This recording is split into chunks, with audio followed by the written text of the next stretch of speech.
March News Charter School Board of Directors meeting. Welcome everyone. Thanks for joining us. Sorry. No one might have to help me through this.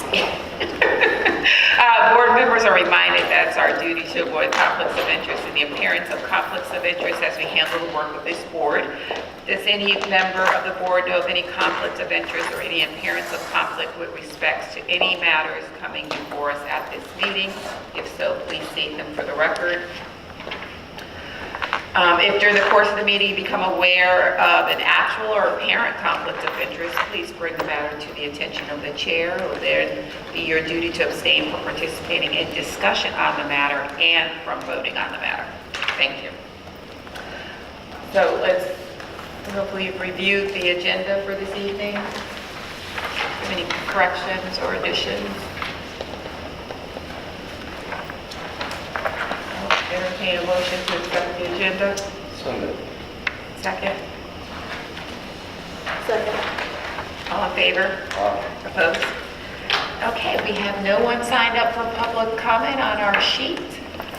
So we will move to the approval of the minutes, the February minutes. I'll make a motion to approve the February minutes as written. Second. Any discussion? Madam Chair, I'm pretty sure I was present at the meeting, considering motions of conflict by the entertainment in the minutes. However, I'm not listed as a board member. I will amend my motion to recognize Mr. Jim Lloyd. I just saw that, Jimmy. I apologize. Okay, do we have a second on the amended motion? Second. Any other discussion? All in favor? Aye. Opposed? Minutes accepted. Mr. Lynch is not here, and we certainly wish him well and for a speedy recovery. He remains in our thoughts and prayers as he moves through his illness. And I don't know if they want to present a Booster Club report. I don't believe so. I know they're having conversations and entertaining nominations for board members at this time for the coming school year, and so that's occupying much of their work. Also finalizing their budget preparations, revenue-wise as well as expenditure-wise, to close out the year for themselves. And I believe they still have a couple of big events coming up. I think they're doing another Boston Bud sale leading up to the Easter time frame, and the sports teams will be doing a bingo type raffle type thing that the athletes will be coming home with to help raise funds from an athletics, from a team side. Thank you. Our SGA report. SGA has submitted a proposal for senior ceiling tile painting, where the seniors will paint ceiling tiles and hopefully have them put around the school. That's it. Here's where the ceiling tiles Like those kind of ceiling? we painted. Yes, ma'am. The idea is to start in the halls on the 3rd floor, and then hopefully over the years spread across the school, the high school building. Okay, thank you. We'll have our director's report. Thank you. Our Good News at Noose video is how we'd like to open up our presentation today, and this month's focus will be on our primary academy, with a few splinterings and smatterings of good news from elsewhere on campus as well. In this episode of Good News at Noose, we will witness a blood drive, carpool, neighborhood investigations, recess, teacher cadets, rep time, group work, singing, coding, centers, taunting, only Carolina persons do, cultural studies, writing, oral presentations, dinosaurs, Pi Day, enemies, whole brain learning, indigenous peoples presentations, and whew, that's a lot. So how many things can you do in one day?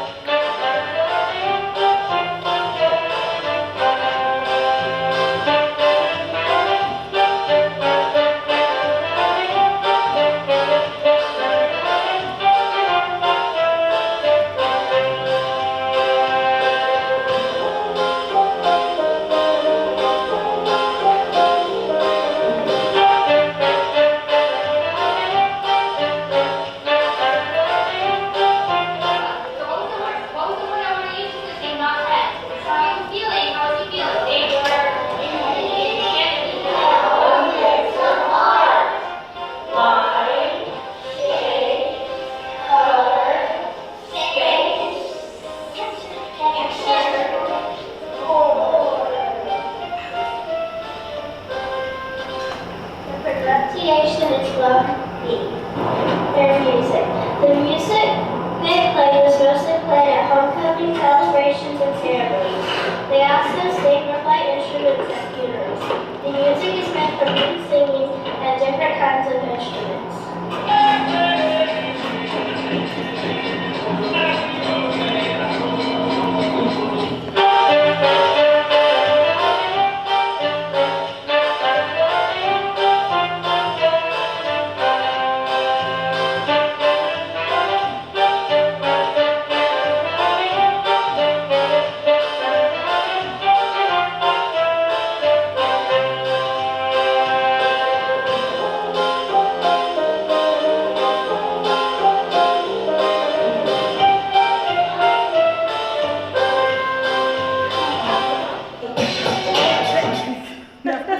That's it. I sent you the wrong one, Mr. Williams, but it's all good. It's all good. It's okay. And so that is our latest edition of Good News at Noose, and following today's board meeting, it will be posted to our website for all to enjoy. Wanted to give you an update on our 2019-20 Enrollment Lottery. We had a total of 392 applications come in this year for kindergarten through 12th grade seats. In addition to that, we had 63 requests come in from our existing families and staff members for siblings and or children of staff members. We were able to seat all 63 of the siblings and the children of staff, those that had the highest priority, and then we were able to seat an additional 47 students into the vacancies, mostly in kindergarten, but there were one or two across multiple grade levels this year. The families that were seated but not present at the lottery enrollment are being contacted this week so that they know that they've been selected and can start filling out the appropriate paperwork. And then our lottery telephone line will be, with updated information for the wait list candidates, will go live on Tuesday. And that's a process we started last year that really helps to streamline the information process for our families so they can know when to expect updates.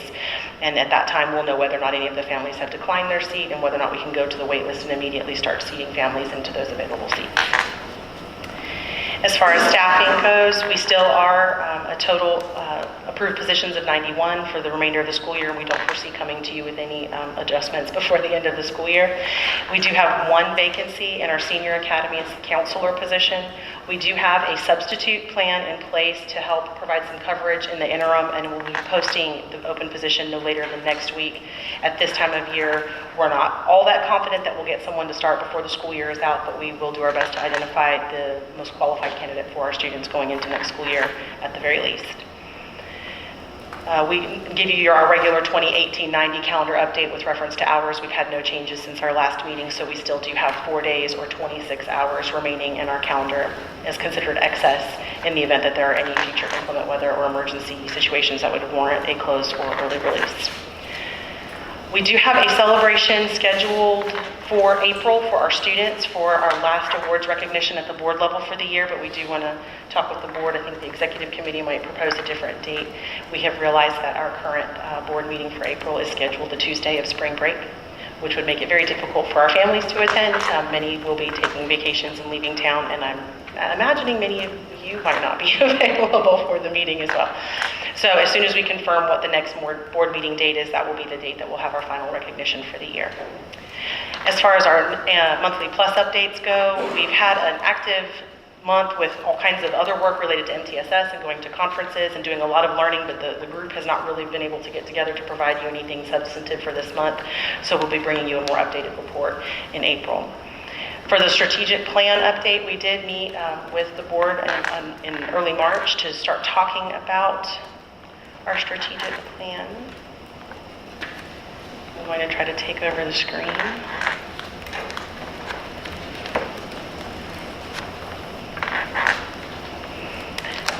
As a reminder, at our last board meeting, we used this. Oh, just kidding. Can you give me the screen? I did. Okay. There we go. So we use this graphic to sort of demonstrate what is setting the visual frame for us, and that's that we want to go from where we were, where we are, to where we'd like to be. And of course, we want to be, by anyone's definition, an A-rated school. We're starting primarily, and this is just a graphic we've shown at the board table before, so this is just a repeat of that vision. As we got together as a board and as we've been talking as staff, we recognize clearly that teaching and learning are the two things that we need to be building up and strengthening in order to achieve that goal. As we met, we talked about making sure that every end goal goes to a college preparatory environment and that we identify strategic priorities that will align to that ultimate vision. And one of the things we talked about in the retreat structure was what sort of a frame of reference should we use as we develop our strategic plan. And so this sort of flips it a little bit upside down, and we talked about this at our retreat, and I'm not sure if the executive committee or others will talk more about it, but what we wanted to share was that as a board, as an executive team, as a leadership team, we feel really confident that our three sort of swim lanes or three avenues of work should really reside in getting to a point of excellence in academics, excellence in school culture, and excellence in operations.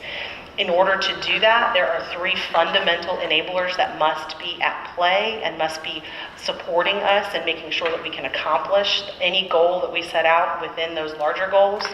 And first off, it's people and partnerships. Not only the staff that we have on campus, but our parents, the community partners, the board, all of those that can really help us to grow our programs. There are more specific targeted partnerships that we'll also be seeking out that help us with the excellence in academics element and excellence in culture in particular, as they will allow our students to have expanded opportunities outside of our school walls that we can support and provide that linkage for them. Some very obvious examples would be our partnership through College and Career Promise, being able to make sure that our students are able to access community college courses in the dual enrollment programs. Some less obvious will be excellence in culture. We've already started to partner with some community liaisons to build a social emotional network here in the community so that our students can be supported on all fronts as they're working towards their academic goals. Other enablers, of course, are infrastructure and finances. Infrastructure is not meant to just mean places. It's also meant to be policies, it's procedures, it's organizational structure. So anything that helps to create that foundation to support our success needs to be in place. And then, of course, our finances. All that to be said is that we know that any strategic plan is only as strong as those that are working towards accomplishing it, and so here's that reframe. As far as doing what's best for students, this came out of our retreat. What we wanted to talk about is as we do things as a school, as we build our strategic plan, as we identify our strategic priorities, we want to be looking through a particular set of glasses or a particular set of lenses. And one of those were demanding rigor, thinking critically, taking ownership. You can read the others, encouraging innovation, prioritizing inclusion, and being future focused. What we were missing at the board retreat was doing what is best for students. And I feel that that's foundational. I feel like that's a question I ask myself every day, but if we're not obvious about it and declarative about it in this location, then we'll lose sight of that. And so it was really important to add that back in, and so I thank the board for that recommendation. Also, as a review from the retreat, we talked about our plan for excellence, which was to make sure that we have a 5-year strategic vision in which all of our students, and where News Charter School is a leading K-12 college preparatory learning environment in which all students are able to communicate effectively to a variety of audiences through written and spoken language. What we're rehashing here is the approved board priorities or competencies. So for our board, a lot of this is a review of all the information that we started our conversation with, but for some of our audience members, this could be new information, so that's why I wanted to start my conversation here at this point. What I'd like to share with you now is where we feel like our strategic priorities are. So I'm going to draw the attention back to our conversation here and turn that off. But I wanted others to be able to see what the board was able to see and what they had conversations around before we came together. So essentially, if we all agree that excellence in academics, excellence in operations, and excellence in culture are our 3 major swim lanes, what are the strategic priorities in those to start getting us towards an A? In excellence in academics, first, a lot of that is communication. A lot of what we talked about as a board and a lot of what we talk about as a school community is how do we define our terms? How do we explain who we are? How do we explain what we're doing?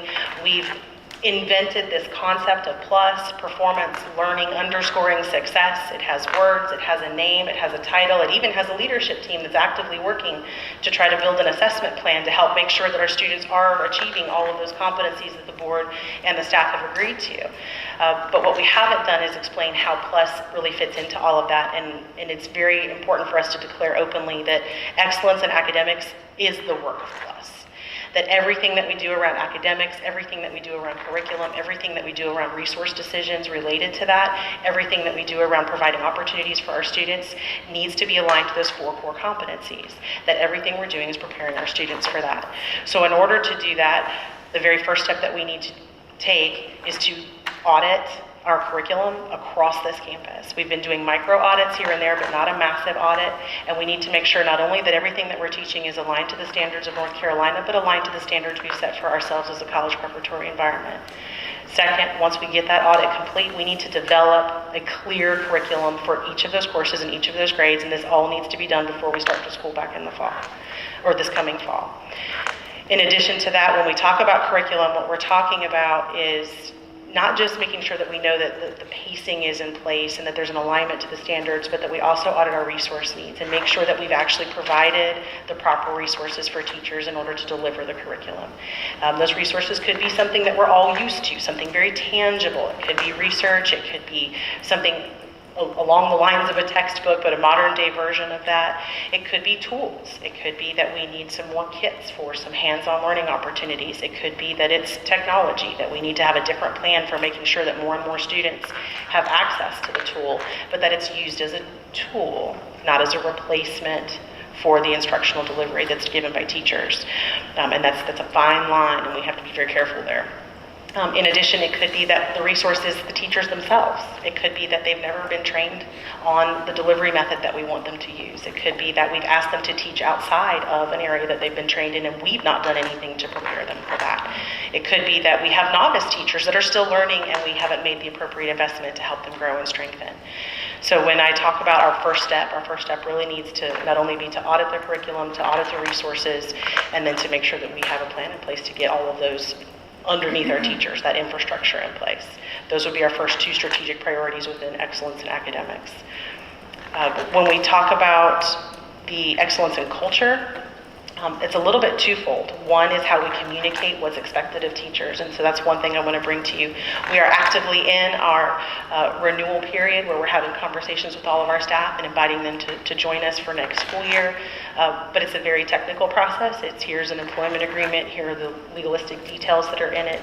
There's not a lot of cultural conversations that we have with our staff during this time traditionally, and we need to be having those. We need to pull out those strategic lenses and say, when you're joining our staff, when you're renewing your contract with our staff, you're agreeing to do what's best for students.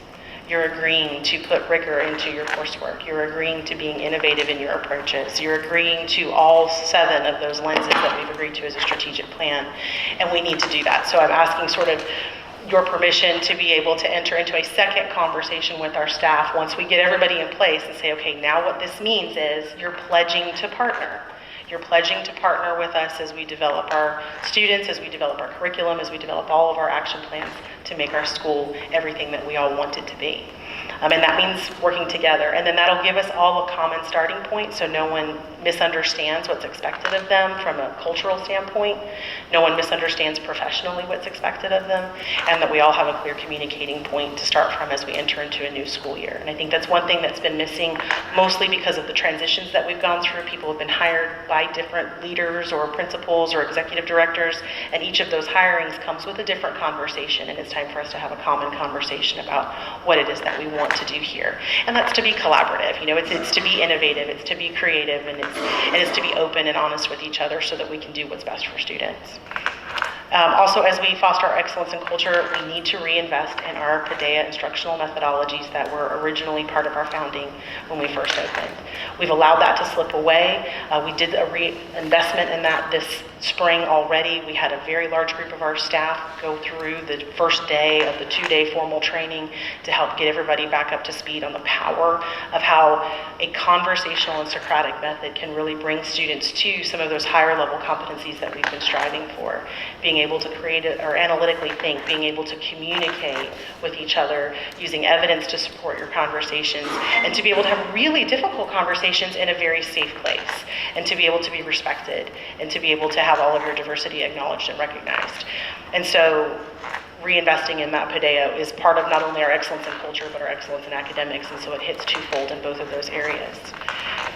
We need a longer strategic plan, a bigger strategic plan that takes a little bit of time to build, but I wanted to give you those strategic priorities of things I'm going to ask for us to invest in immediately to get things moving and to accelerate things.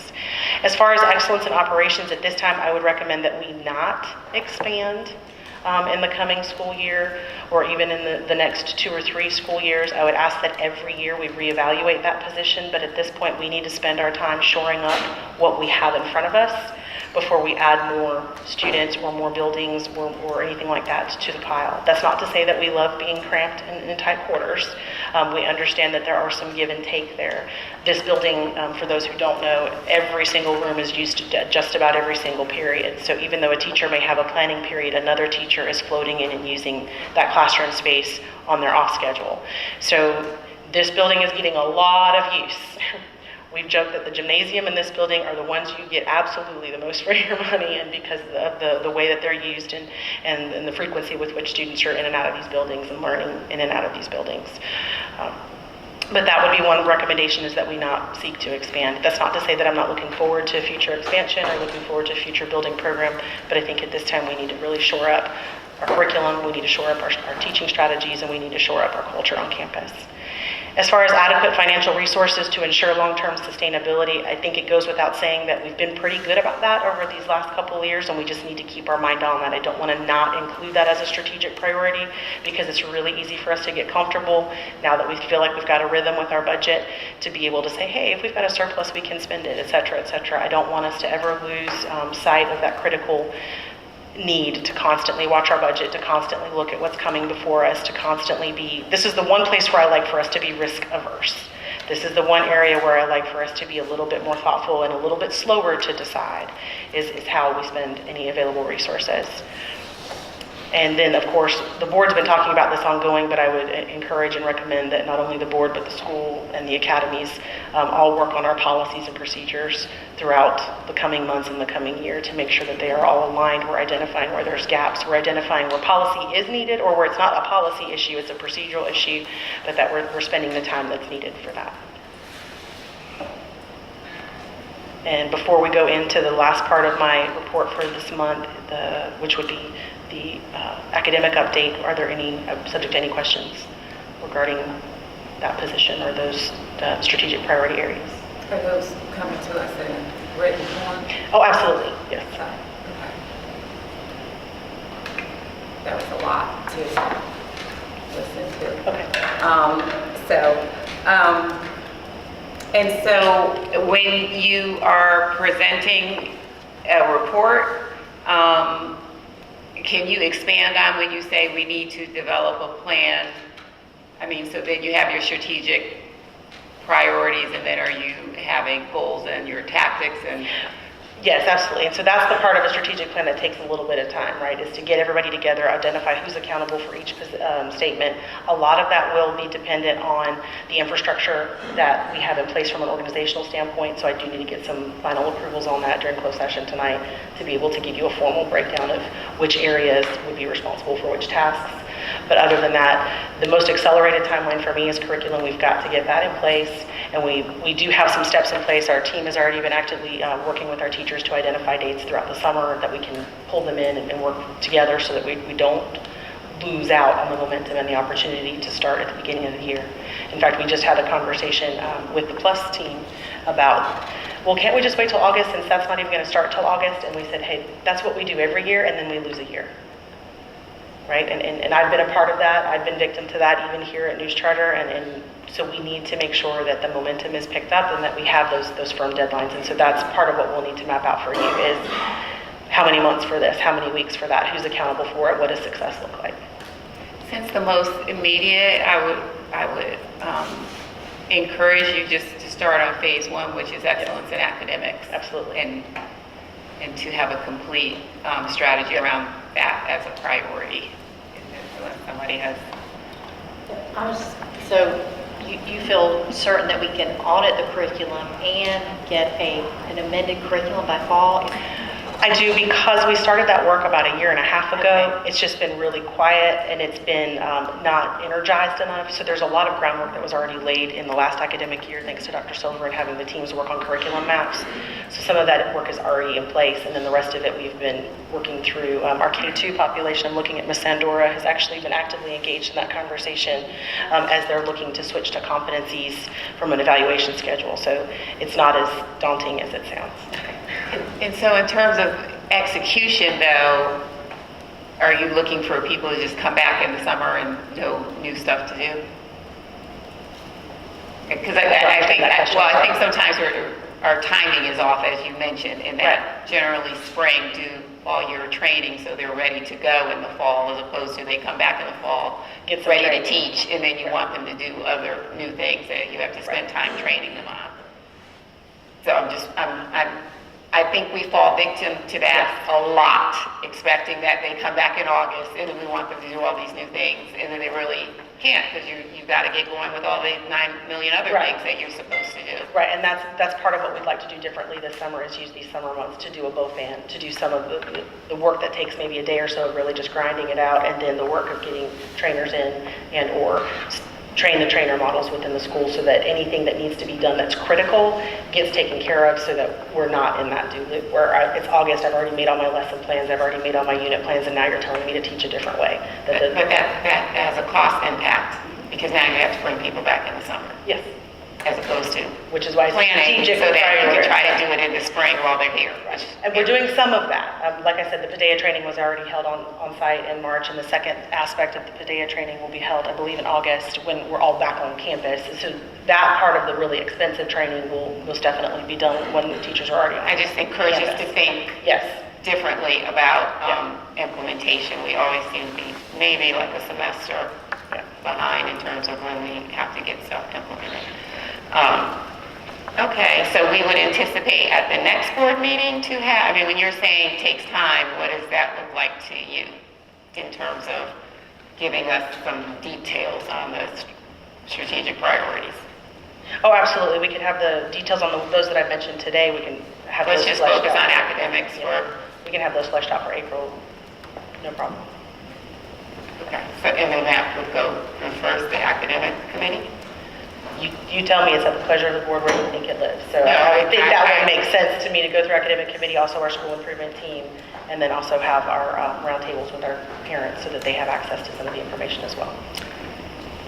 Access to... In terms of the strategic planning cycle, I always want to make sure we get feedback from as many entities as possible as we're presenting ideas, and so just to let them see what the frame looks like and provide any comments. So are you... I think we're trying to get you a better mic because you're coming in very garbled.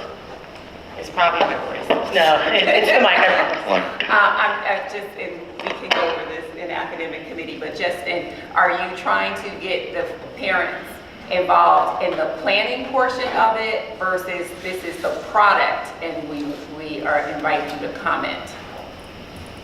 Product. Okay, because that's different in terms of your overall timing. Okay.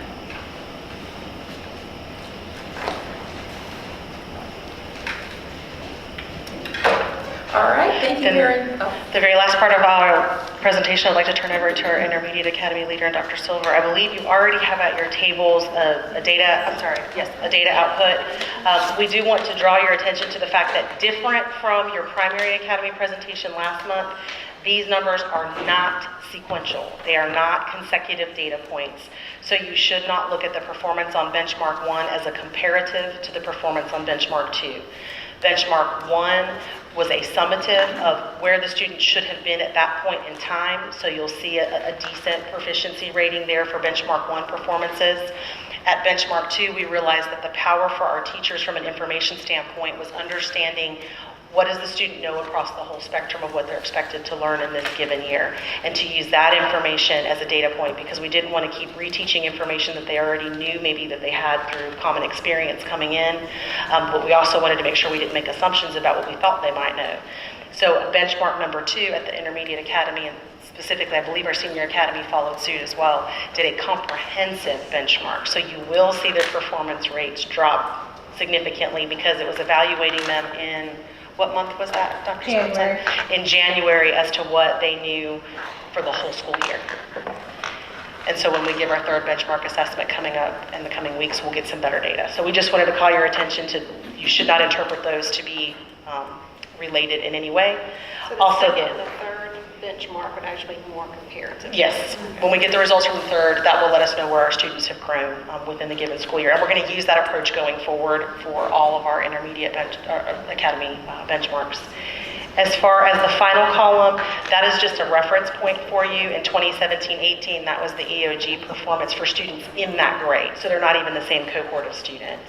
So it's just to give you an idea, if our fifth grade performed at this level last year, this is where this year's fifth grade is performing. So again, most of these data points, as I'll try to remind everyone, including those in the audience, are really not intended to evaluate the student. They're intended to evaluate where we are with our curriculum and where the teacher could make adjustments and improvements tailored to the needs of the students that are before them. And with that, I will turn the rest of the presentation over to Dr. Schwartzlander, who says it's been a crazy day in intermediate. Thank you. Do you have any clarifying questions about the data sets that you're looking at before we begin speaking about them? Well, Ms. Denning tried to clarify for me, but I want to make sure that Sure. she and I both understand. So benchmark number one is what, say, the fifth graders should have known coming in fall, right? No. Benchmark one, we asked the teachers, what standards have you covered so far this year? Give me those standards, and those will be the standards that we're going to assess you on. So So like a big end-of-unit test. So only what they have been instructed Exposed on that to. thus far. That's in the correct. year. That's correct. And then number two would be what they should know for the whole year. That's correct, and it follows the DPI website matrix for testing. Dr. So, Silvers, did you want to? Yes, to interject. Microphone. Sorry. Good afternoon, everyone. To interject to what I think you're hinting at, a lot of those standards at the very, very beginning are what we call foundational standards. So indeed, they do review a lot of what they have learned from previous grade levels. So, for example, for our first benchmarks that we give, that's why they tend to be really, really high, because These were grade level standards. they were grade level, but a lot of those standards in the beginning pull back into that. So I know, for example, for math especially, that is the case. So just wanted to clarify that as well. They are grade level, but they're what we call foundational standards. Those are the items in the clusters that we cover first, because everything else that we do builds upon that, if that makes sense. Yeah. Thank you. Okay, and so then the second benchmark? Just to make the sure. second benchmark covered all of the standards that a student in grade 5 should know from August until May. Any further clarification needed? I'm just curious, the methodology behind the benchmarks, was that all internally developed, or was that a set of, a pool of questions or stuff that? The methodology or the questioning? Both.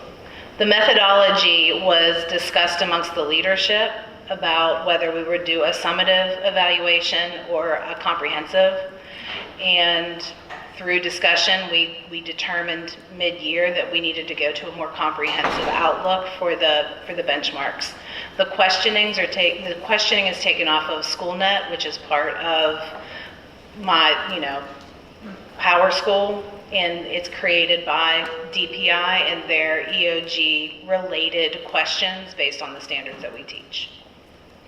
Go There ahead. should be some consistency in that, right? I mean, it's. In the questions on Yeah, SchoolNet? Because it's not like Yes. teacher A come up with one for their No. class. No. So the comprehensive benchmark 2, was created based on a matrix that North Carolina Department of Public Instruction puts out for the percentage of questions on the end of grade test for each standard. So the SchoolNet assessments were created by me based on that matrix and then reviewed by the teachers.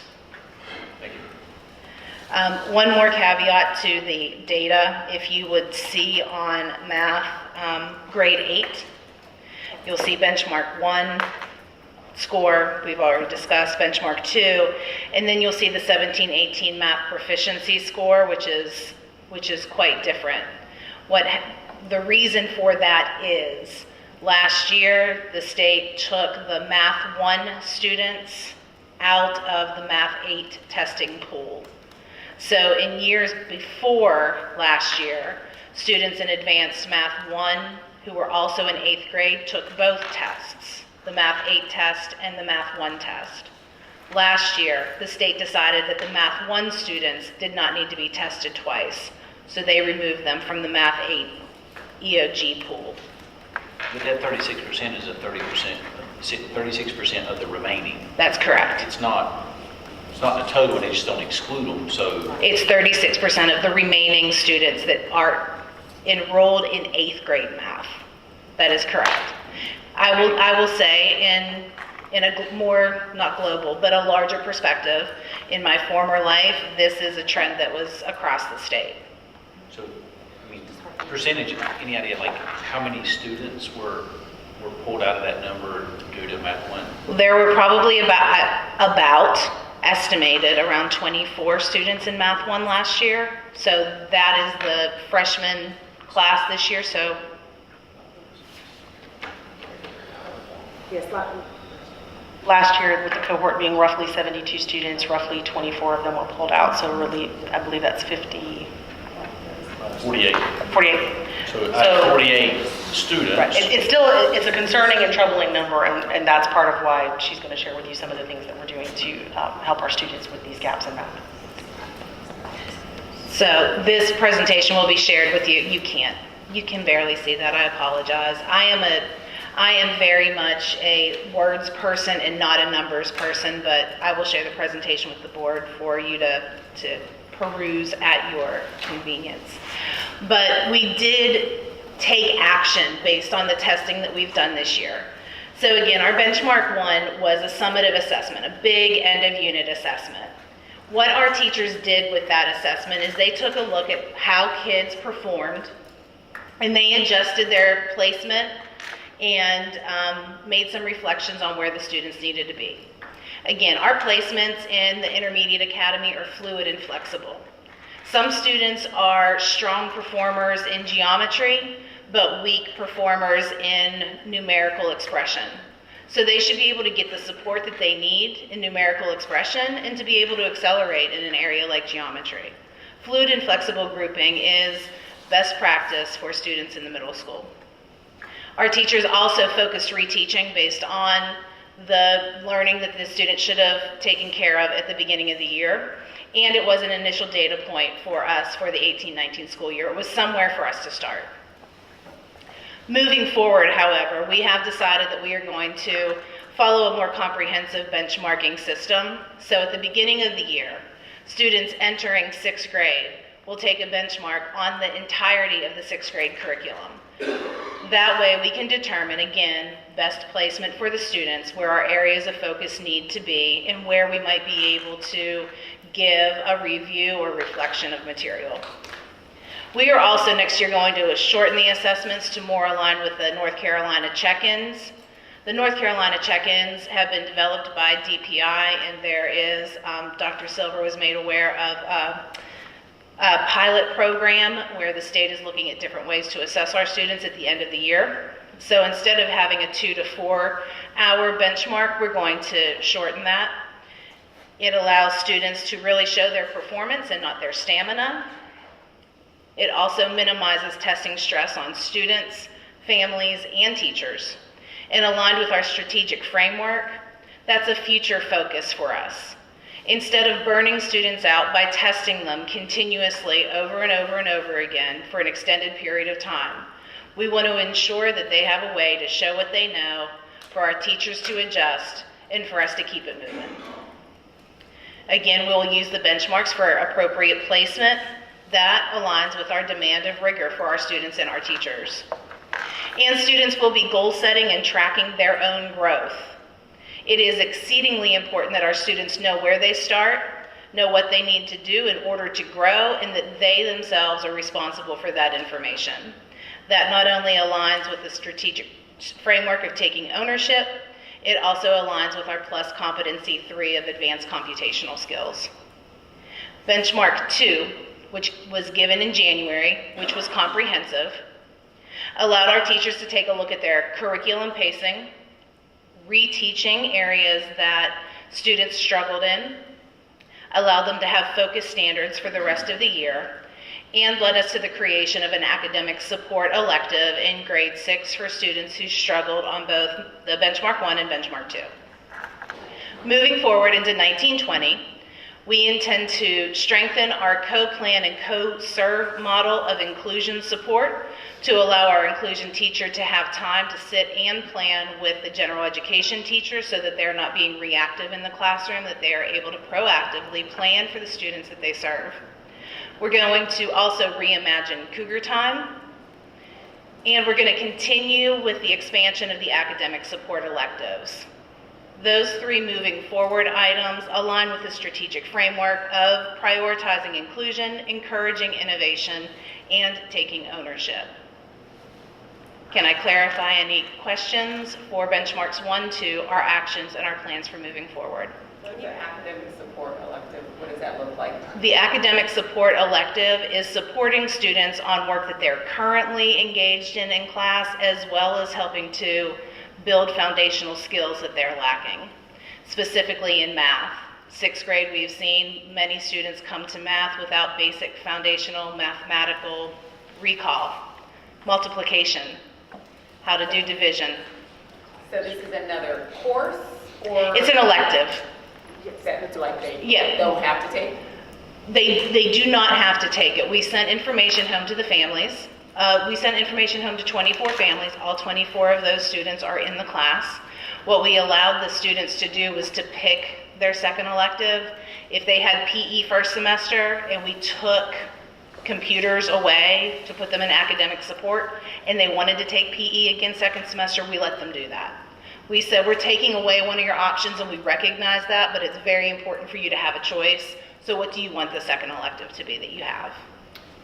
So could it be something that those, and this is exactly what the state is doing for developmental, but they're not giving them a choice, but it's kind of called a lab to their current course.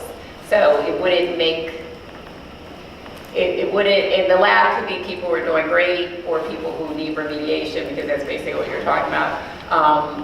But it's part of the main course, so it doesn't seem like they're outside Like extra. and kind of stigmatized in this separate, academic elective course. But it's lab hours attached to the parent course. I think that is a great way to frame it moving forward, especially when we are reimagining Cougar Time, because Cougar Time does butt up against some of our core courses. So Cougar Time can be looked at and should be looked at as our lab time. So maybe instead of offering an elective next year, we look at the Cougar Time lab. But right now we have had several families request that support group, that support class. So we'll take some additional feedback to whether or not we continue to offer it. Any other questions? I think we should offer something for them, just, if it's open to everyone, you may have high flyers who are in there that actually can help and support in interacting with Absolutely. others who need some assistance. Absolutely. Can you talk about the pilot testing program you were just talking about? Dr. Silver?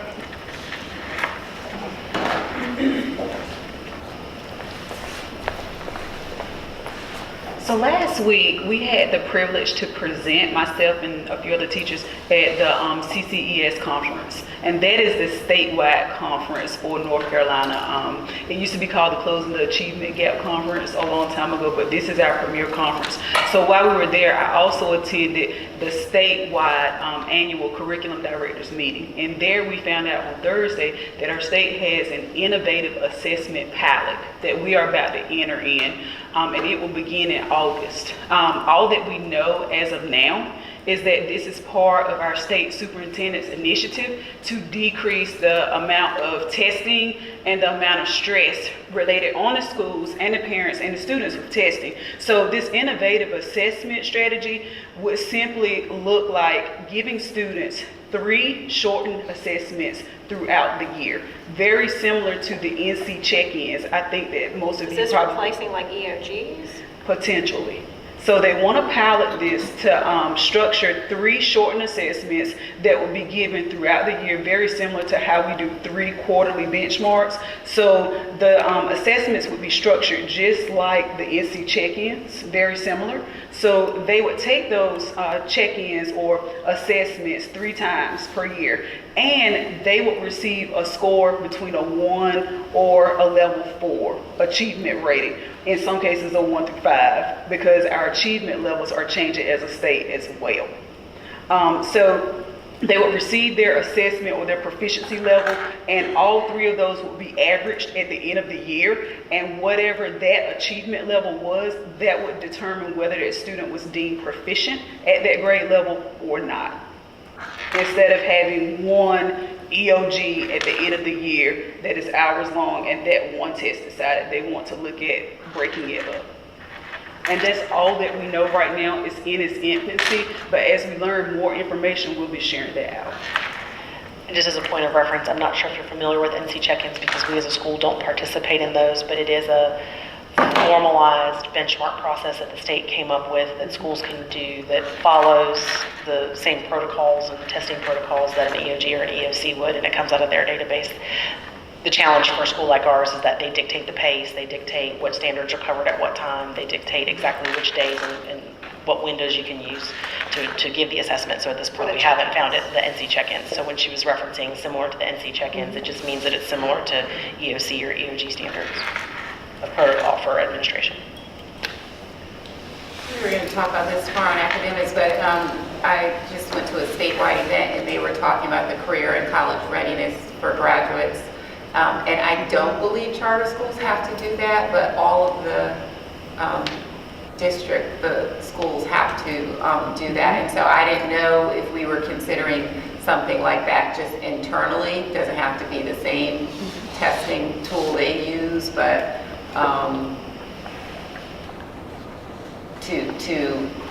I mean, beyond the EOGs or these others, to really, if you really use a college level assessment to assess whether they're college ready, and if we are... I believe what you're referencing is reducing the number of students that need remediation courses when they enter into college and making sure that they get those remediation it would be needs tied met to your prior English to or their right. math. Because they're only going to test on English and math. But. And we've already began sharing that information with our high school level math department. So they've received the information from it and they're looking at it now and determining and asking questions and things of that nature. So they just received that last week. But are you going to test? I mean, I don't think we on one end can say excellence in education for college ready and not assess whether your graduate is at, which I keep saying there's a difference between graduating high school and being ready for college, and that's why we're in this. Absolutely. The state is doing these things because they're done with high school, but they're not close to being ready for college level work. So if we don't have to do it by legislation, because it is a legislative bill for charter schools, my question is, are we going to do it anyway as a charter school who has a strategic plan that calls for excellence in college prep? Yes. The short answer is yes. The long answer is which assessment methodology do we want to use to make sure that we're properly getting information that the students need so we can support them. But the short answer is yes. So Dr.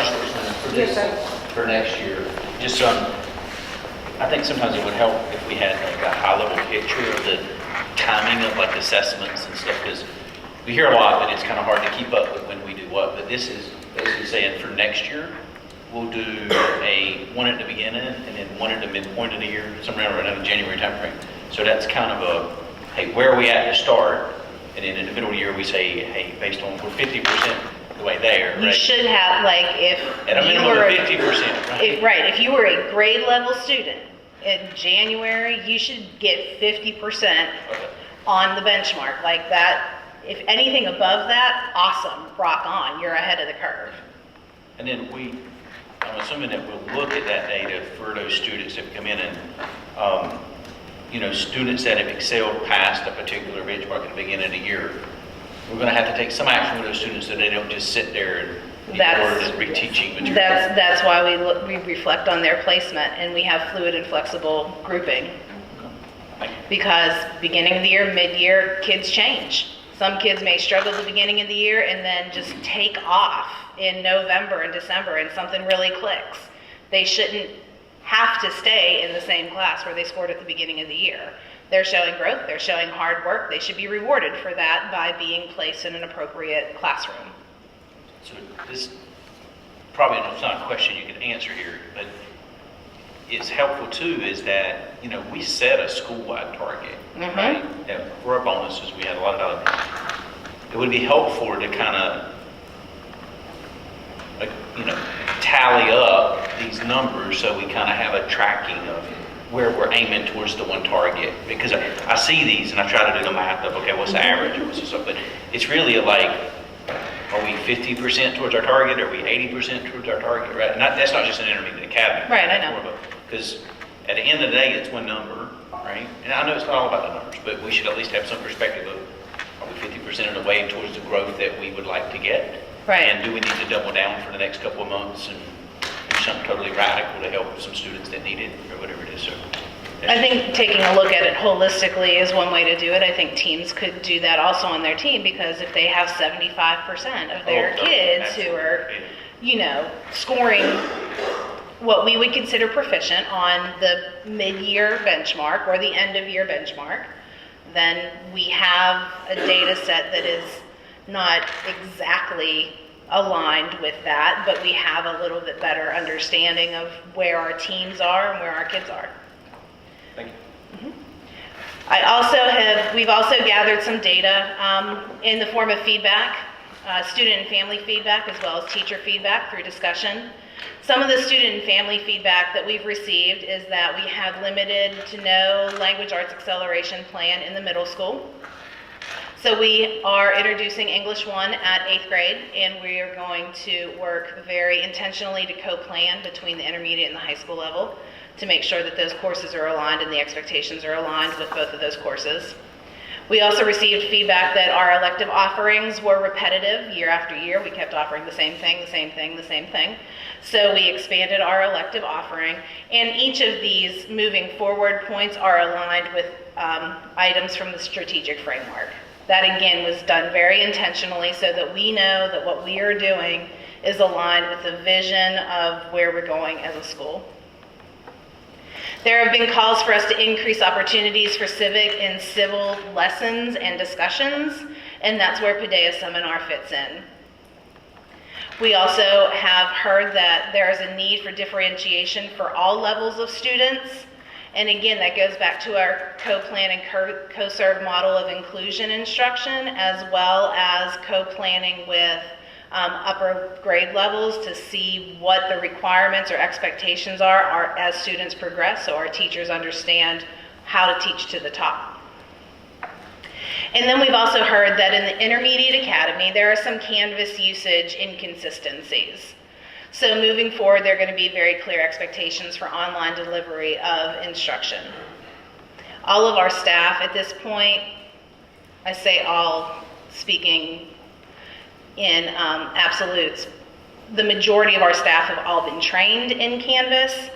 Therefore, the expectation for Canvas usage will be made clear and implemented throughout the intermediate academy next year. Teacher, yes ma'am. When you say trained, do you think it's just on the mechanics of using the LMS, or have they been trained in online teaching? They have been trained in the mechanics and the operations of the LMS. There's going to need to be continuing discussions as to how to use that tool as a way to deliver instruction that is not just a homework turn-in place or a place to take quizzes. On a micro level, I know that there are students next year who we are going to work on creating independent study platforms for, and working in conjunction with those teachers to build that out and see what that looks like in the middle grades. is not something that I think that we have done here before, something I am familiar with in my past life. But once our faculty can see that you can deliver instruction and then use class time to really engage hands-on, critical thinking, high-level discussions face-to-face, like, that is exceedingly powerful and a very intelligent use of time. So a true flipped or blended delivery method. A truer flipped or blended delivery method. That, it might also give you a lot of flexibility into, to be able to offer some of these electives if you were able to secure people who just can teach it online and it doesn't have to be a full-time Agreed. teacher. Teacher feedback, again, it goes back to independent and critical thinking over and over in middle school. Because they're middle schoolers, we often hear and often say, oh, they're not thinking. They don't think for themselves. We teach them one day and then they forget it. They're just not thinking for themselves. Oftentimes that's because we're not giving them the space to do that or the time to sit and think about their thinking and the opportunity to process thoughts in a way that they're able to communicate them. Again, that aligns directly with the PADEA seminar and PADEA values. There's also discussion about student motivation and personal accountability drops, and that's an across-the-board concern. A few of the moving forward items that we're going to have in place are positive behavior supports, planned academic celebrations on a more regular basis, and creating innovative and engaging lessons and learning opportunities for our students. That goes along with our curriculum audit. And lastly, board feedback. We have been asked to increase our school report card grade to meet our academic goal and to bolster our excellence in developing college-ready graduates. So we're going to continue to focus on our writing. We're going to work on personalized learning, including differentiation and open educational resources, Canvas, and independent study. PADEA, again, and I know that I keep beating it over the head. It is one of the most valuable tools that we have walked away from. The ability to sit, challenge ourselves with text, ideas, thoughts, opinions, and then talk about it in a way that is civil, that is intelligible, and in a way that forces you to think. It forces you to use your brain in a way that technology, et cetera, does not open the door for. We are going to continue looking at high school level courses and virtual courses for our intermediate academy students. And we're going to, again, strengthen the supports for our students who struggle.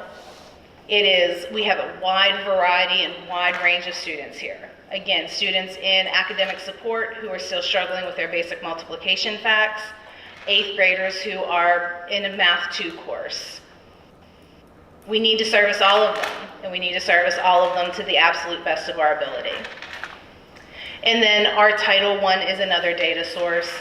We are going to strengthen the identification and intervention plans for those students and train our staff through weekly PLCs on progress monitoring so that we can have a two-way dialogue and communication between the classroom teachers and the tutors who are serving our students. That is a brief synopsis of what the Intermediate Academy is going to be doing based on these data sources. Any questions? I don't necessarily have a question, but just a comment as I kind of look across it is, I think it's really important that we think about how we communicate with the individual parents about the progress of the student, what's the student's going on. I think we're trying to do more individualized learning and customizing our strategies for a student, which is super. Let's just don't forget we need to make sure we keep the parent individually updated on their student. Because sometimes I've heard some things about we make these blanket statements about what we're doing, and then the parents kind of lose track of, yeah, but what did it mean for Johnny or Sally or my kid? So As we talked about the Title I stuff that we talked about last time, just really making sure that we keep the individual parent updated on what we're doing for their child. Because in reality, that's what matters the most to them. Any other questions? Awesome, thank you. Thank you. And then one last celebratory note, at your stations, you'll see an invitation for an art exhibit that's going to be taking place at the Frank Creech Art Gallery in the STEAM building over on Johnston Community College campus. And you'll notice there's an invitation to a reception. All of you are invited to the reception. The student awards will begin around 6 o'clock that evening.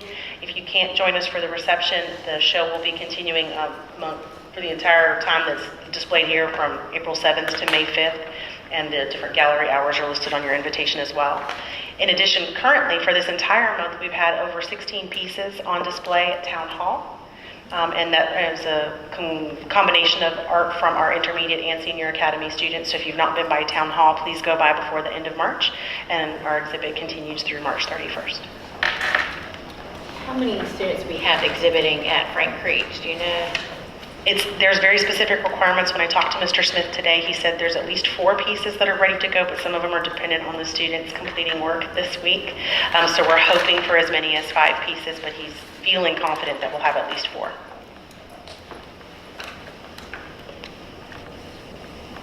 Thank you.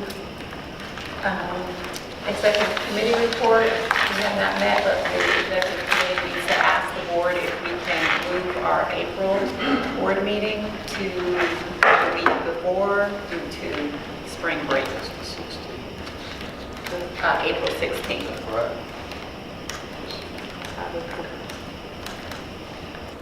Yes. For the 30th. For the 30th.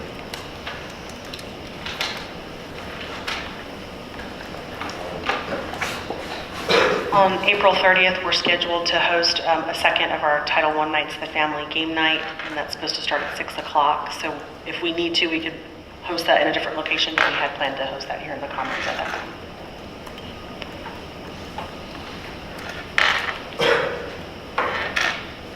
We just have to announce how we come. Can we send out a poll and just post it? Everybody's here. Just decide, I don't know if I can be I would just point out that it's going to be the last board meeting of the school year. And your May meeting looks like it would fall after graduation, I think. Okay. And so, I don't know if she wanted to do it on the 16th or the 30th, based on the fact that it's the last one of the school year. Push it back because of that. Yeah. It's a long gap. To go for the 16th. If you went to public. Ms. Pullen, It's do a you long have a gap, so preference? same to the 30th. Well, I want to find out I'm fine with from an that. operational point of view, how does that impact you? As far as us having approvals on going that kind of gap, going from the 16th to the 30th of May. As far as approvals and so forth, that should really have a negligible impact at this point in the year. We're not bringing to you any new contracts, et cetera, so Okay. that shouldn't impact staff too greatly. That's the main thing. Okay. Do you want to go for the 16th if there's not a conflict? That's fine.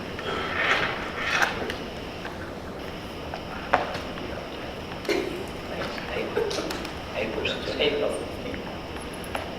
Do we need a motion? Yes. I move to move our April board meeting to April 16th. Thank you. Second. Any further discussion? All in favor? Aye. Opposed? Motion passed to move the April meeting to the 16th. Finance Committee? So in the board packet, you have the February, I'm sorry. Yeah. Get my timing mixed up. Yeah, the February budget, no major changes since last month. We do have, I don't know if you want to cover it in our new business, we do have a recommendation that was come through the Finance Committee regarding our computer lease form, so either. But first, we just need to approve the budget, so I entertain a motion to approve the budget as written staff. The only caveat I will say in this budget is that by next month, we should have it updated with the updated salary inclusion that we had approved, because that's officially started getting paid out, so we'll update that budget for, we should be able to have that done by April the 16th meeting. Yes. For the KVM. Yes. Which, just to give you an idea, it's going to change the bottom line figure on the last page from 201 to somewhere between probably 100, 120, because we approved like 80, a little over little over $80-something thousand in pay raises for this half of the year based on our salary adjustment schedule. So just giving you a heads up, that'll be coming in the April 16th meeting.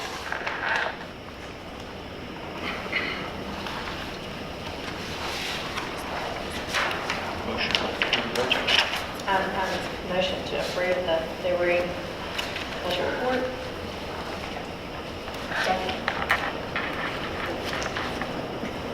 No, purple. I did them all last night. Okay. Need a second. Any discussion? All in favor? Aye. Opposed? Motion passed. Resource Committee? There was a lot going on. I think we were probably decompressing from the reverse raffle, a lot of us. It was all in all, we're tallying up the final numbers. We ended up with just under 400 tickets sold. We had somewhere between $10,000 to $15,000 in corporate sponsors. We had a great turnout that night. A lot of good enthusiasm, good food, fellowship. I think the live raffle and stuff brought a new dimension to the thing. So thanks for everybody to come and supported it. We'll get the final numbers tallied up, and Ms. Boyman and I are working on, we're actually going to get a draft of you, Dawn, to send as a thank you to those corporate sponsors. That was we over doubled the amount of corporate sponsors from last year. And then we're going to send a summary email out to all the stakeholders with just the final numbers and recognizing. One of the things we're doing this year is a recognition of those corporate sponsors. You've seen us start to put it out there on our public social media channels. Just ask people to take a second to thank those people and just like the comments or make a comment of thank you, just showing our appreciation for them, because that helps us for next year to have those return sponsors and donors coming. One of the things we did take out coming out of the raffle, there was some interest from a couple of individuals about additional sponsorship opportunities on campus. So we've already started the conversation of kind of even pivoting that resource development toward looking towards next year from a more strategical standpoint with fundraising across our campus based on what we learned this year, how we've operated it, and then actually starting to look at the front wall in the gym. When you first come in, is actually turning that into a donor's wall. We've done a couple. We saw one over at the Johnson Health Foundation. We've looked at one at like NC State's gym campus and stuff. So Ms. Harris has actually reached out to a couple of companies that do that kind of stuff just to start to give us some preliminary idea of, hey, what would it look like and what would be a way to maintain that, because we had some people from the raffle that were interested in kind of continuing their sponsorship above and beyond what they had already given. So that's a pretty good thing for us. So that's one of the things we started to talk about as we started to plan for next year. I think that team has learned a lot about fundraising and how we collaborate and how we can pull better together in some areas. So we'll learn from that. And one of the plans is between now and the end of the year is develop out of the resource development committee is a more strategic plan for next year, which kind of ties back into our strategic plan with the financial part of our long-term plan. And so that going into next year, kind of to Dawn's point about being timing ready, we kind of start to communicate it now at the end of the year, so when people are coming back at the beginning of the year, we're already ready to go in a couple of different areas. So it's good work by the team. I'll go out there, and we probably netted somewhere between $30,000 to $35,000. And out of that, $10,000 of that goes to the athletic line item within our budget to balance that athletic budget of about $58,000. And then the rest will be in the school operating budget for us to allocate. Our total line item in the budget was about $75,000 of total fundraising. At the April 16th meeting, we'll give a little bit more of a dialed in of where we are against that $75,000 target across the operating budget of the school. But all in all, it was a great month, and we look forward to next year. How much did y'all raise off the live auction? Do you know offhand? I don't remember the exact number. Yeah, we know how good that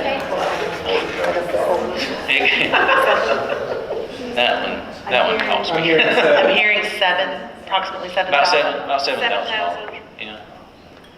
And that was a different spend, because last year we had a lot of items that were donated, and not only on top of that, we may not realize it, but I think we had somewhere over, one of the numbers I heard was around $800 or $8,500 of donations that went to a lot of the 50-50 raffle, as well as the door prizes that we really tried to make sure more people were included in that, you know. So there was a lot of donor money that went behind that. And one of the things I'll put it out there, and I told Dawn I want to give more of an overall financial report as we get a little bit closer to May. But when I went back and looked at the budget around between our fundraisers, and sometimes we use the word money in, money out around here a lot of times, they're like pass-through cost. But I think we actually forget that money has to come from somebody. And the first kind of pass I went looking at the budget and looking at those numbers, we're somewhere close to like $250,000 a year that's being given to the school through some channel that we then use as pass-through money. And I think that shows that a lot of parents, a lot of stakeholders are really committed financially beyond what I don't think we realized. $70,000 in field trip money. Well, that's parents contributing $70,000 for the benefit of their student to get an enhanced learning experience. Look at the athletic budget, right, that we put in there. That's $58,000 that we raised. So when you add all that stuff up, when we went to for those of us that went to the Johnston Health Foundation and talked to them about their foundation, they said one of the first things that anybody's going to ask you is, are your parents giving? Because they want to see that the parents are vested in the institution. And we kind of were like, yeah, our parents kind of give. But when I went back and looked at kind of those numbers and tallied it up, that's a pretty amazing story when you look that our parents and stakeholders are giving us almost $250,000 a year. And we use that money for the benefit of the kids. So I thought that was pretty inspiring. It's field trips, different publications. It's everything. And that's not even all of it. That's just the money that we basically take in and we have receipts for it and show up in the budget. Right? So that's a good story. That is, though we need to distinguish between giving and paying for their kid. Yeah. Those are two different things. Oh, yeah. No, I'm just saying that the point is they say that if you look at the financial, it was basically the story was about, are your parents vested in your students coming to an institution? Even though it's pass-through money, they still have to contribute it. Otherwise, it's not available, right, for the services. Right. If you chose to use them for that money, right? When I was in school paid for field trips. Yeah. Right. So We don't do that now. we're gonna kind of give a perspective for next year of looking at like overall fundraising and where the money goes and what money we're taking in now. Because one of the things is we kind of started to sense it's kind of hard to go to the same well over and over and over and over. But how much are we really taking out of the well? So when we kind of have that perspective, we're looking at adjusting strategies we're not going to over cramp down every fundraiser. But if there's scenarios where we need to raise money for a certain group of kids to go to a certain camp, maybe we put some guidelines around, it needs to be a fundraiser off campus, right? It's not targeting our parents or asking them for money every single time we turn around, knowing they're already contributing and paying a bunch for those activities. So that'll fall into a more strategic plan for resource development we'll bring to the board as we get to the end of the year. Thank you very much. Academic Affairs will be meeting tomorrow at 5:30. Board Development. So today was the deadline for our board nominations and applications at 5 o'clock today. Susan, do you know how many we have? I don't really know how many we have. We have four? Okay, I know I got one by email and the others went to the office. I think that one was also delivered to the office. Okay, so we have four. Right now, our interview dates are set for April the 1st and the 3rd. April the 1st and the 13th. We just, with it being 4, I'm not sure if we'll need both days. Right. So I'll email out, now that we know how many applications, I'll send an email to our nominations committee and determine, if we want to have 2 days or which day may work better. And then at the April board meeting, we will present our slate of nominations for board to consider for approval at the May meeting. And we do need to make a motion tonight to close the nominations. So moved. Second. Any discussion on it? All in favor? Aye. Opposed? Motion passed. Thank you, Michelle. Things going along smoothly. Appreciate it. Okay, any old business?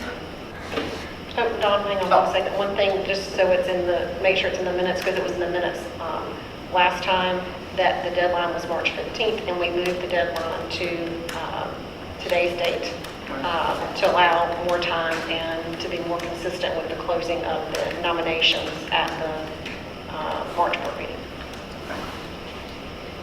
Any old business? New business? So one item in your packet. I'm first. Do you want the money or not? Yes. You will find in your packet what deemed a field trip request form, but it's really a special activity request form. Our high school baseball team is asking for permission to go to an overnight event here in North Carolina at Cape Hatteras High School. Included in the presentation on the back side of it is information about the invitation that they've received to play outside of their conference, which is always a good learning experience for athletes. And at this time, we would ask that the board consider approving the request to allow our baseball team to take this trip to Cape Hatteras to play at an invited game. Again, the reason it's coming before the board is because it's an overnight trip. Okay, I'm gonna, we have discussion, but on the bottom of this form, it says what? So I'm gonna need people to stick with that because it seems like we always get it a few days before they're getting ready to go on their trip. Sorry. Note taking. Submit It's submitted at least 2 months, and we seem to always get it, Gotcha. like, and then they're leaving 2 days later. It so. looks like the requester's signature was Oh, February, yes. that It is had to correct. go back and forth a couple of times to get it ready for the board. That's a lot of time. You know what it takes, yeah. So that's 6 weeks. I'll entertain a So- motion. Oh, go ahead. So just so I'm clear, because this is something we want to talk about for the resource development moving forward, is these types of activities, just being clear, maybe even let's just inform, is what is the approach for fundraising it? So it says cost is $30. Is it just, it's $30 if you want to go, and if you can't afford it, you don't go? Well, if any hardship is made known to the school, then we would help to offset those costs. So But there's- they're there's not no- planning to do any fundraising for this, no.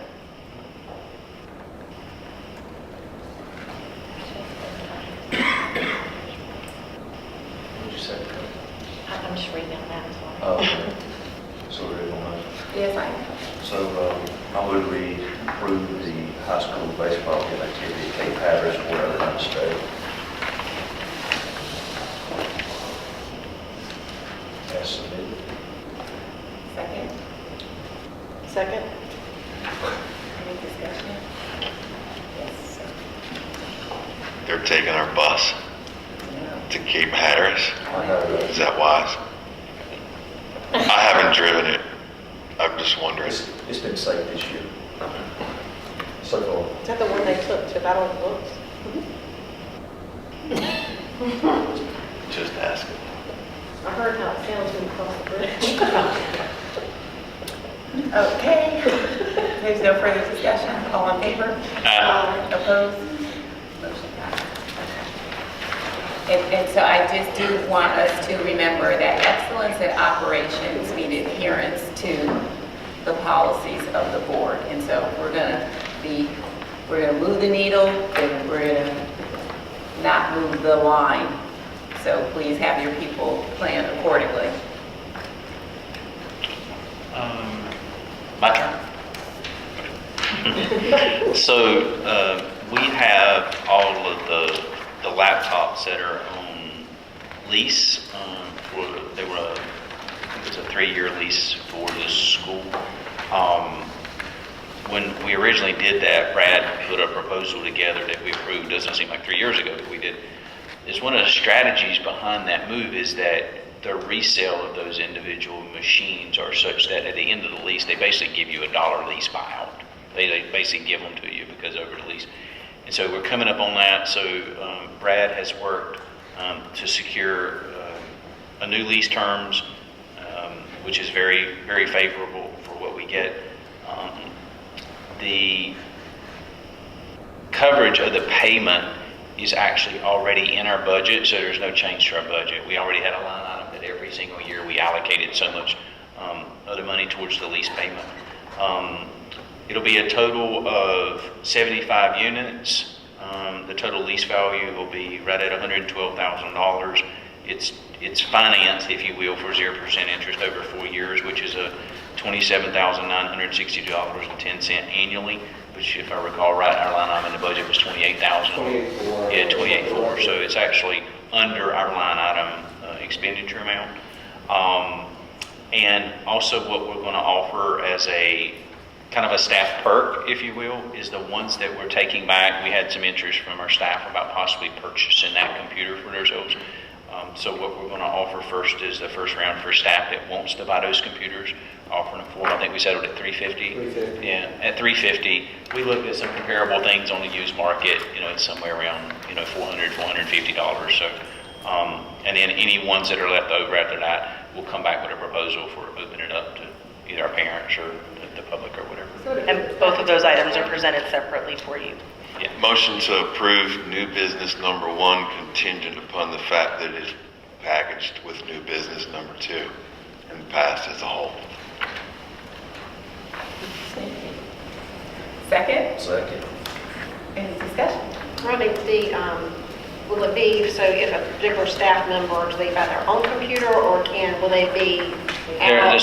So what Brad's going to do. Staff member could buy 5. Yeah, Brad's going to take them and he's going to wipe them clean, right? And then they can basically purchase one. We give everybody a chance to purchase one first, and then if there's extras, then if people want to buy additional ones. So really, we're really looking at it, it's a perk to being a staff member and working at News Charter School. And we do have a form prepared that would say that they're sold as is, no warranty, That's right. et cetera, so that And they'd I'm not understand. fixing them once. That Brad's not fixing them once. It's yours. We might have a contract for free tech support. No, just kidding. Hey now. So, will we have a commitment that somebody won't buy these and then turn them around and sell them because I see them where you can put a little more memory in them and a flash drive and, get a... I'll grab that one. The units that we're doing are MacBook Airs. They're pretty much to the upgradable part of it.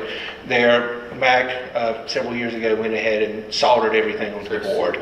So they're really not user upgradable. We are just doing the staff laptops. The desktops we are still keeping. They're still serviceable because those are upgradable, and I can get inside of those and repair them and get a few, about another 4 or 5 years of life out of those. But the laptops, no, they're really not upgradable. We shopped at cost. Cost was anywhere from, like Ronnie said, between $200 and $450 is what we did. So we settled around $350 as a good perk number, and still allows us to retain, some good value out of it, or receive some good value out of it. So are these sent out, this is something that's sent out for bid, and it's a low bid based on the spec, or is there a continuing contract? You mean for the new ones we get? For the lease? We talked to Mac, because really Mac doesn't really customize, especially when we're looking at the MacBook Airs. They have their different levels that you purchase. We get the base model as it is, and we get education pricing, which is usually anywhere from $100 to $300 off street, and then they give us a additional discount off of that. So it's direct from Apple? Yes. Okay. We've got a man on the inside of Apple. Okay, so who's- Well, and from a technical perspective, this is a continuation or an addendum to It, the current the lease? way they wrote this, it was a continuation of the lease. So we didn't have to go back through financing yet. We were already approved. Okay, and so that there is, and is that a standing contract with public schools, or how does that? The state of North Carolina has a rate with Apple, and they throw us in on that. So we wouldn't get any kind of flack about writing the spec too narrow to specify Apple when there could be No, somebody this is standard. local, so it's why you can buy. Okay. State of North Carolina really doesn't care when it comes to what device you're using for this. Okay. And just to put it in perspective, if we sell all 77 at $350, that's $27,000, which is basically a year worth of your payment. Yes. Whatever we do like this, I want to make sure that we're standard in the spec and fair. It's if they check all the boxes and follow the process, that's good. It's just wouldn't want 3 different combinations or something. No. So. And that's one reason we do want to go with the lease, so that we stay current with everything. When I first onboarded, we had multiple models of different things, and that was rather nightmarish with all the PCs that were running around. Okay. All right. Thanks.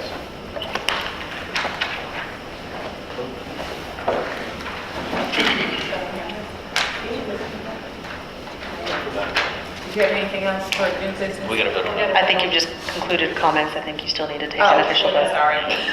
All in favor? Aye. Opposed? Motion passed. Yes, We do have one additional new business item for you in your packet that unfortunately did not make it onto the agenda. Again, we do apologize. For the summer reading program that we host each summer with funds that are provided to us from the state, they have changed their rules for this year, and they do request that the board officially approve the plan for the camp so that we have the ability to allow a student to retest, specifically our third grade students. If they don't meet the standard, if they go to the camp, they're then allowed to retest at the end of the camp to see if that camp got them where they needed to go and get them to the point where they're ready for promotion into the fourth grade. So what you see before you is the basic plan for us for how we would like to administer our summer reading program, our summer reading camp. Again, it's to provide support for students who've not met the Read to Achieve law in grade 3. By flexibility of the state, we can also identify students who are at risk of not meeting the Read to Achieve law standards that are rising out of first and rising out of second, so we can open this program up to students in all 3 promotion categories so that we can try to catch them ahead of time before they get to a point where they're falling behind. We prefer to do that, candidly.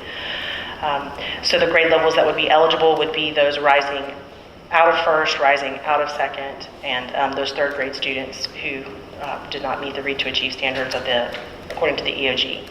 Third grade would have priority, so they would be offered all the seats first, and then if there are any available seats remaining, we would offer them to the second and first grade students. We can use both EOG data and M-class assessment data to identify what students are eligible per state guidelines, and you can see what those guidelines are in the initial test proficiency levels.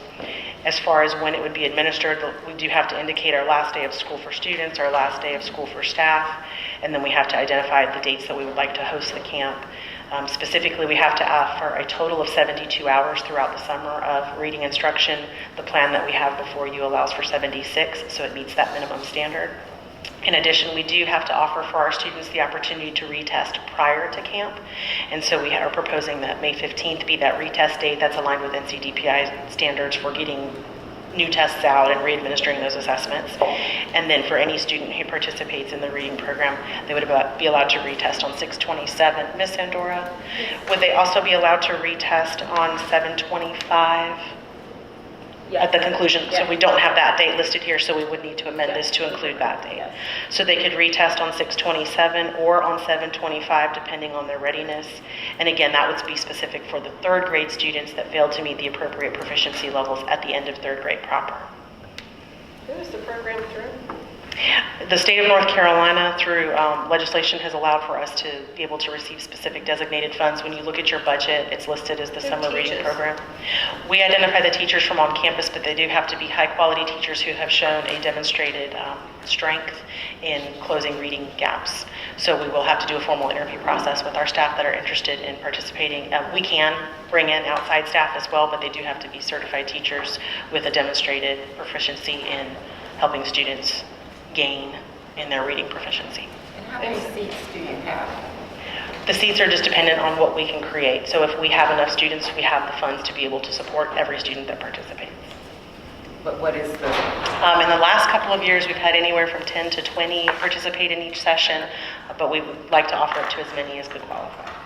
But the parents do, they can't be forced into it, so the parents do have to agree to it. So if a parent refuses the opportunity, then... Well, I'm saying, is there a situation where someone wants to do it and there's no more available? We have not had that problem in the past 2 years that I've been here. If that does happen, our third grade students would get priority, then second grade students, and then first grade students. And then what is the plan for the kids to go get it? That's where we would work with them through our normal on-campus processes. But as I said, for the last 2 years, we've not had a problem offering all the seats that we want. And there's really no reason why we shouldn't be able to offer all of them, because the funding comes with the student. So they'll increase the funding based on the number of students that qualify. Oh, okay.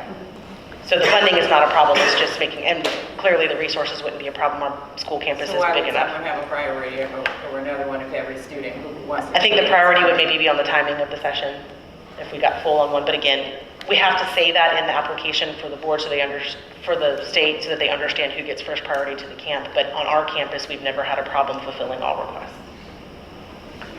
And